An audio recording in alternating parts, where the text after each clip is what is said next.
कहानी शुरू होती है श्याम हवेली से। श्याम हवेली में श्याम अपनी पत्नी, बेटी, बेटे, बहू, पोते, पोतियों के साथ रहता था। श्याम जी और उनकी पत्नी बड़े मॉडर्न ख्यालात के थे। उन्होंने कभी भी अपनी बेटी और बहू में फर्क नहीं किया। पूरा परिवार मिलजुल कर खुशी से रहता था। रोज की तरह प्रिया हड़बड़ी में अपना बैग उठाए कॉलेज के लिए निकल रही थी कि उसे रोकते हुए नीता कहती है, 1 मिनट रुक जा, मैं भी तेरे साथ चलती हूँ प्रिया। मुझे ना रंगोली में आर्टिफिशियल ज्वेलरी देखनी है, बस 2 मिनट। ऐसे चली जाएगी क्या? जरा तैयार हो जा बहू, 5 मिनट ही तो लगेंगे। 5 मिनट रुक जा प्रिया, कौन सी तेरे कॉलेज में पढ़ाई होती है? और फौरन तैयार होकर जींस टॉप पहनकर नीता अपने कमरे से बाहर निकलती है और पर्स उठाए अपनी ननद के साथ मार्केट के लिए निकल पड़ती है। तुम अपने कॉलेज का काम कर लो प्रिया, तब तक मैं ज्वेलरी देख लेती हूँ। मुझे कॉलेज में ज्यादा काम नहीं है भाभी, बस एक डॉक्यूमेंट रिसीव करना है। आप भी मेरे साथ कॉलेज चलो ना, फिर दोनों साथ में शॉपिंग करेंगे। प्रिया के साथ नीता जैसे ही कॉलेज के अंदर जाती है, प्रिया की फ्रेंड तो उसे देखती ही रह जाती है। अच्छा है प्रिया, तूने नई फ्रेंड बना ही ली ना। आज के जमाने में किसी का भरोसा नहीं है। बड़ी बेस्ट फ्रेंड बनती थी तू मेरी। अरे वेट, मैं प्रिया की फ्रेंड नहीं हूँ, मैं उसकी भाभी हूँ। क्या आप प्रिया की भाभी हो? ओह माय गॉड, ये रिप्ड जींस, ये लूज टी शर्ट। अब भाभी इतनी मॉडर्न ड्रेसिंग करोगी तो कौन समझेगा कि आप प्रिया की भाभी हो? मुझे तो आप प्रिया से भी छोटी लग रही थी। बिल्कुल सही सुना आपने। और हमेशा प्रिया के साथ ऐसा ही होता था। जब भी वो नीता के साथ बाहर निकलती, सब या तो नीता को उसकी फ्रेंड समझ लेते थे या उसकी छोटी बहन। सभी की नजरें नीता पर ही रहती थी, और रहती भी क्यों ना, नीता थी ही इतनी सुंदर। एक रोज खाने की टेबल पर, तुम्हारी कोई फ्रेंड है क्या सुशील? मेरी तो बहुत सारी फ्रेंड है पापा, क्यों? मेरा मतलब है अगर कोई खास फ्रेंड ना हो तो फिर हम तुम्हारे लिए लड़के देखना शुरू कर दें। 29 साल के तो हो गया तुम, 30 लगते लगते शादी हो जाए तो सही रहता है, क्या बहू? जी पापा, बिल्कुल सही कहा। वैसे भी कोई नहीं है सुशील की लाइफ में। कल ही मुझसे कह रहा था, भाभी मेरी शादी की बात छेड़ दो ना, और आज छेड़ी गई। वैसे मैट्रिमोनियल साइट पर अकाउंट बनाया है मैंने सुशील का। आप कहे तो कल पंडित जी को बुलाकर सुशील की तस्वीर दे दूं उन्हें। वो तो बहुत सारे घरों पर जाते हैं, कहीं ना कहीं से तो अच्छी लड़की का रिश्ता निकाल ही लाएंगे। ये सुनते ही सुशील जी टमाटर की तरह लाल लाल हो जाते हैं। लो भाई, अभी तो लड़की आई भी नहीं है, भैया इतना शर्मा रहे हैं। लड़की वाले देखने आ गए तब कितना शर्माओगी भैया। और अगली ही सुबह नीता पंडित जी को कॉल करके अपने घर बुला लेती है। लड़की की कोई अच्छी सी फोटो दे दीजिए मुझे। मैं आपको दिखा देती हूँ पंडित जी, जो भी फोटोज है मेरे पास। वो क्या है ना, सुशील ज्यादा फोटोज खिंचवाता ही नहीं है। फैमिली फोटो में कहीं उसका चेहरा दिख रहा है तो दिख रहा है। आप मुझे फोटो दिखाइए, मैं खुद चुन लूंगा कौन सी फोटो सही रहेगी। और उन सभी फोटोज में से पंडित जी एक फैमिली फोटो पसंद करते हैं, जिसमें सुशील कोने में खड़ा हुआ था। ये हुई ना बात, अच्छी तस्वीर है। अब इसी में लड़की वालों को लड़के का पूरा परिवार भी दिख जाएगा। सभी को ये दिख भी रहा है इस तस्वीर में। चलिए फिर तो ये अच्छा हुआ पंडित जी। अब जल्दी से आप मेरे देवर जी के लिए एक अच्छी सी लड़की ढूंढ दीजिए। और जैसे ही सुशील की शादी हो जाए, तुरंत ही प्रिया के लिए भी लड़का देखना शुरू कर देंगे। उस तस्वीर को हाथ में लेते ही पंडित जी अपने एक जजमान को फोन लगाते हैं। वर्मा जी घर पर ही है ना आप? देखिए मैंने आपको कहा था सोमवार के व्रत का फल मिल ही जाएगा। आपकी बेटी के लिए एक अच्छे घर के लड़के का रिश्ता आया है, आप ही के घर आ रहा हूँ मैं। और फौरन पंडित जी वर्मा जी के घर पहुँच जाते हैं और उन्हें लड़के की तस्वीर दिखाते हैं। लड़का तो बहुत ही सुंदर है, तू क्या उधर खड़ी हुई है जाकर? तेरे लिए ही तो लड़का देख रहे हैं स्नेहा। आजा तू देख ले, तुझे कैसा लग रहा है लड़का? जैसा आपको ठीक लगे मम्मी। जहाँ सब फैंसी फोटो में स्नेहा के लिए देखे जा रहे लड़के को देख रहे थे, वहाँ उस तस्वीर में स्नेहा के भाई की नजर तो किसी और पर ही टिकी हुई थी। और वो तस्वीर थी अपने सास ससुर के कंधे पर हाथ डाले बीच में खड़ी हुई नीता पर, जिसे एक टक करंट देखे जा रहा था। लड़के की बहन का क्या सीन है पंडित जी? बहुत ही अच्छी लड़की है बेटा, प्रिया नाम है लड़की का, बहुत ही गुणवान। सुशील के बाद उसी का तो नंबर है। तो फिर मेरी बात चलाइए ना पंडित जी, मुझे लड़की पसंद है। मुझे तो विश्वास ही नहीं हो रहा करण, ये तो शिव जी की साक्षात मेहर है। पहली बार मेरे बेटे को कोई लड़की पसंद आई है, और वो भी एक नजर में। आप तो जल्द से जल्द बात चलाइए पंडित जी। एक ही घर में अगर दोनों भाई बहनों का रिश्ता हो जाएगा तो रिश्ता और मजबूत हो जाएगा। फिर स्नेहा की चिंता भी नहीं रहेगी मुझे। मैं भी बात करता हूँ, मुझे तो नहीं लगता उन्हें भी कोई आपत्ति होगी। पंडित जी फौरन प्रिया के घर पहुंचते हैं और उसे इस बारे में बताते हैं। लड़की की तस्वीर देखते ही प्रिया को लड़का पसंद आ जाता है। इतने हैंडसम लड़के ने मुझे पसंद किया है सामने से। भाभी, ये कोई मजाक तो नहीं है ना? तुम भी ना प्रिया, खुद को कम आंकना बंद कर दो। पंडित जी, अब तो आप दोनों फैमिलीज के मिलने का बंदोबस्त कीजिए जल्द से जल्द। और 1 हफ्ते बाद की तारीख निकाली जाती है। और 1 हफ्ते बाद, अरे भैया ये कैसा पोछा लगाया है आपने? सारा कचरा तो सामने दिख रहा है। लड़की वाले आने वाले हैं, मेरा मतलब है लड़की वाले भी और लड़के वाले भी, जरा अच्छे से। और वो सामने की खिड़की का पर्दा तो रह गया भैया, जल्दी जल्दी हाथ चलाइए ना। अरे बहू, तूने तो फौरन सारी तैयारी कर दी, मुझे तो घबराहट हो रही थी कैसे सब कुछ होगा। अरे मम्मी जी, आप बेकार में ना घबराने लग जाती हैं। आप बैठिए वरना आपका बीपी बढ़ जाएगा। तब तक मैं जाकर बाजार से कोल्ड ड्रिंक और नाश्ता ले आता हूँ। और मैं लड़के वालों से कह दूंगी कि वो नाश्ता मैंने बनाया है। एकदम सही, मैंने भी तो यही कहा था, जबकि चाय बनाने के अलावा मुझे कुछ आता ही नहीं था। पर वक्त सब सिखा देता है। चलो आप एक एक करके सब तैयार होना शुरू कर दो, कभी भी लड़की लड़के वाले आते ही होंगे। करण और स्नेहा अपने परिवार के साथ कुछ ही देर में पहुंच जाते हैं। क्या इत्तेफाक है बताइए भाई साहब, ढूंढ रहे थे बहू और दामाद भी मिल गया। ये सब तो संजोग है बहन जी, किसकी किस्मत कहाँ जुड़ी है कौन जानता है। करण को तो प्रिया इतनी पसंद आ गई कि क्या कहे। 1 हफ्ते तक इसे रोकना तो मेरे लिए मुश्किल हो गया था। कुदरत ने बनाया होगा फुर्सत से तुझे मेरे यार। और प्रिया के पीछे खड़ी नीता को देखकर करण ये कहता है और प्रिया शर्मा जाती है। दोनों परिवार में बातें शुरू हो जाती है। फिर सीता कहती है, अब अगर लड़के लड़की आपस में बात कर ले तो अच्छा रहेगा नहीं? हाँ जी, हम तो बहुत मॉडर्न है, हमें कोई तकलीफ नहीं है। जाओ जाओ बच्चों। और नीता आगे बढ़कर एक हाथ से प्रिया का हाथ और दूसरे से स्नेहा का हाथ पकड़े कमरे की ओर बढ़ती है और उनके पीछे दोनों लड़के भी चल पड़ते हैं।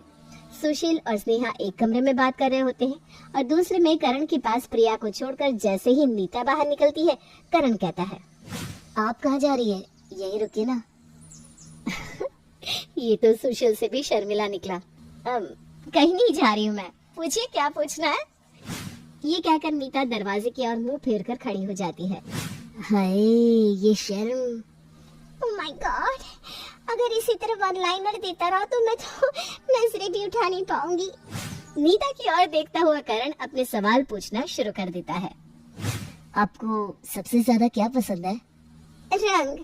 यहाँ करण नीता से सवाल पूछता है और जवाब पीछे से प्रिया देती जाती है। नीता को देखने में करण ऐसा मदहोश हो जाता है कि वो ये भी ध्यान नहीं देता कि जवाब कौन दे रहा है।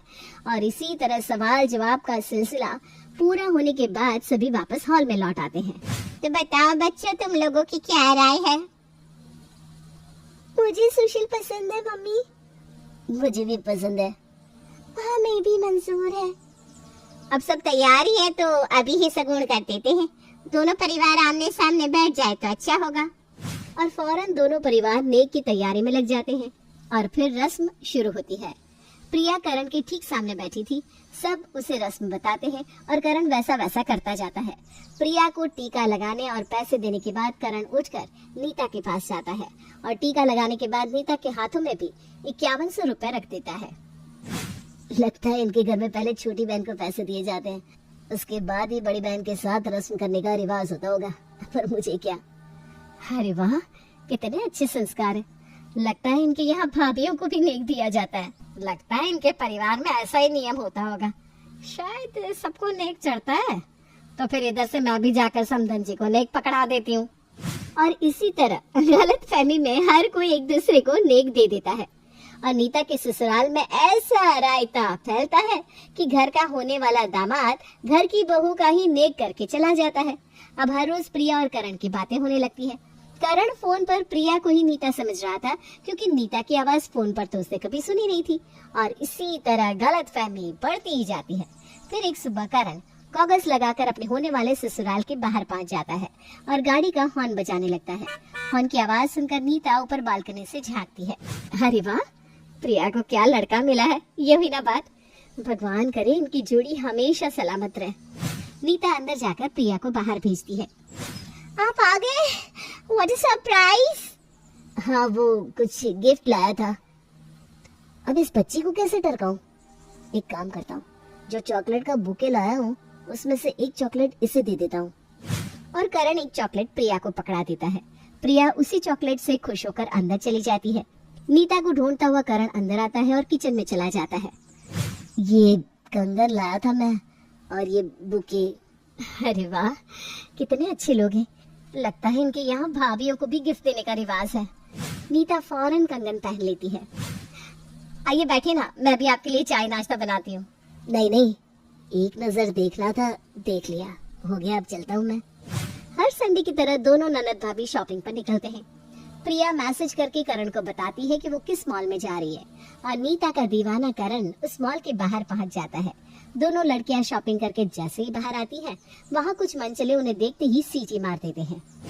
तेरी इतनी मजाल, अभी अपनी माँ के पेट से पूरा बाहर आया नहीं और लड़कियों को देखकर सीटी मार रहा है, वो भी मेरी प्रिया को। करण उस लड़की को ऐसा मारता है कि वो अधमरा हो जाता है। छोड़ दो करण इसे, ये मर जाएगा। आप कह रही है बस इसलिए, वरना आज तो ये मर ही जाता। नीता के हाथों से बैग लेकर करण आगे गाड़ी की ओर बढ़ने लगता है। बहुत अच्छी किस्मत पाई है प्रिया तुमने, इससे अच्छा लड़का तो मिल ही नहीं सकता था। वही ना भाभी, कैसे मेरे पीछे पीछे टोलता है। किसी ने मुझे सीटी क्या मार दी, इससे बर्दाश्त भी नहीं हुआ। शादी के पहले ना सुमित भी ऐसे ही थे, पर शादी के बाद सब हवाई उड़ गई। शादी के बाद करण ऐसे ही रहे, फिर तो तेरी मौज है। अब करण रोज किसी न किसी बहाने नीता के आगे पीछे घूमता रहता। कभी उसे कोई गिफ्ट ला कर देता तो कभी कोई गिफ्ट, और नीता उसे हमेशा एक भाभी के नाते एक्सेप्ट कर लेती। पर अब ये सब सुमित को खटकने लगा था। और एक दिन, मुझे कुछ गड़बड़ लग रही है नीता, फियान से करण प्रिया का है, पर तुम्हारे लिए इतना गिफ्ट लाता है। अरे सुमित, हो सकता है ये उनके घर का रिवाज हो। ये कौन सा ऑल्टर रिवाज है भाई, मुझे तो ये रिवाज पहले दिन से ही समझ में नहीं आ रहा। अब जल्द से जल्द सगाई की डेट निकाले और उसके बाद फौरन शादी की। मैं नहीं चाहता कि अब और रायता फैले। कहाँ ये मैटर सुशील के लिए लड़की देखने से शुरू हुआ था, और कहाँ प्रिया के होने वाले पति पर आकर अटक जाता था। वो भी एक ऐसा पति जो उसी घर की बहू को पसंद करने लगा था। काफी रायता तो ऑलरेडी फैल चुका था, पर असली रायता तो अब फैलने वाला था। नीता पंडित जी को बुलाकर सगाई की तारीख निकलवा लेती है। सगाई के दिन नीता को देखते ही करण उसके पास जाता है और एक कार की चाबी उसके हाथ में रखता है। किसी कमरे की चाबी है क्या करण? मैं ध्यान से रख देती हूँ। बाहर कार खड़ी है, आपके लिए गिफ्ट है। एक और गिफ्ट? लगता है इनके यहाँ सगाई पर भाभियों को गिफ्ट दिया जाता है। ये तो कुछ नहीं है, एक कमरा भरकर गिफ्ट तैयार है आपके लिए। खैर, सगाई की रस्में शुरू करनी चाहिए नहीं? अब और इंतजार नहीं होता। और स्टेज पर दोनों जोड़े खड़े हो जाते हैं और बीच में खड़ी हो जाती है नीता, हाथ में रिंग का ट्रे लिए। अब खुद ही ट्रे लेकर खड़ी हो गई, कितना काम करती हैं आप। और ये कहते कहते करण एक रिंग निकालकर नीता के हाथ में डाल देता है। ये देखते ही सभी के बीच हल्ला मच जाता है। ये क्या मजाक है जीजा जी, आपने मेरी बीवी के हाथ में अंगूठी पहना दी है। ये क्या कह रहे हैं आप, यही तो मेरी होने वाली बीवी है। ये सब यहाँ क्या हो गया, लोग हंस रहे हैं, चुप हो जा करण। जिन लोगों से तो बहस कर रहा है उन्हीं के घर तेरी बहन जाने वाली है। ये सब क्या ड्रामा है, आप लोगों के चक्कर में मेरी और सुशील की सगाई भी रुकी हुई है। भैया प्लीज भैया, कितनी मुश्किल से मुझे कोई लड़का मिला है, मेरी लाइफ तो बर्बाद मत करे। नहीं स्नेहा, पहले ये मैटर सॉल्व होगा। अगर ये लोग मुझे धोखा दे सकते हैं तो कल को पता चला सुशील भी इस घर का दामाद निकला। पंडित जी, ये रिश्ता आपने करवाया था, अब आप ही सब कुछ ठीक कीजिए। पंडित जी आप बताइए करण बेटा, इतने दिनों से आप किससे बात कर रहे थे? तो प्रिया से, और किससे पंडित जी? ये लो, फिर क्या दिक्कत है, मुझ पर इल्जाम क्यों आ रहा है? फिर मैंने आपको क्या बताया था, इस घर में एक लड़की है प्रिया जो कि कुंवारी है और वो आपके सामने खड़ी है, फिर आप परेशान क्यों हो रहे हैं? और नीता की तरफ इशारा करता हुआ करण कहता है, पर प्रिया तो यह है ना, तस्वीर में मैंने देखा था अपने मम्मी पापा के बीच में वन पीस पहनकर खड़ी हुई तो यही थी, दोनों के कंधों पर हाथ रखकर आराम से पॉज मार रही थी। अरे कौन सी बहू ऐसी फोटोज लेती है सास ससुर के साथ? मैं लेती हूँ, क्योंकि मेरे सास ससुर मेरे लिए मेरे माता पिता के समान है। अब समझ में आया कि क्यों आप मेरे आगे पीछे घूमते रहते। और ये गलत फहमी कहीं हुई नहीं है, गलत फहमी आपकी आंखों में आ गई थी। अब जो हुआ सो हुआ। आपके सामने आपकी होने वाली पत्नी खड़ी है, उसके हाथों में अंगूठी पहनाइए। मैं नहीं पहनाने वाला, मुझे इस प्रिया में कोई दिलचस्पी नहीं है। सगाई तो आज होगी ही, स्नेहा और सुशील की भी, और आपकी और प्रिया की भी। वरना आपने जो मुझे 25 लाख की गाड़ी दी है ना, और इतने सारे गिफ्ट दिए हैं, वो सारे के सारे मेरे पास ही रह जाएंगे। एक सगाई के पीछे कितने पैसे हम लोगों के डुबाएगा बेटा तू? मुझे तो पता ही नहीं था तू नीता बहू के पीछे इतनी महंगी गाड़ी लेकर आ गया। हम लोगों का बहुत समय बर्बाद कर दिया है तूने। अब शांति से शादी कर ले, वरना 25 लाख का नुकसान हो जाएगा बेकार में। और आखिरकार करण को असली प्रिया को अंगूठी पहनानी ही पड़ती है, और इतने रायते के बाद दोनों परिवारों के बीच संबंध बन ही जाता है। अब कभी भी जिंदगी में किसी लड़के लड़की का रिश्ता करने के लिए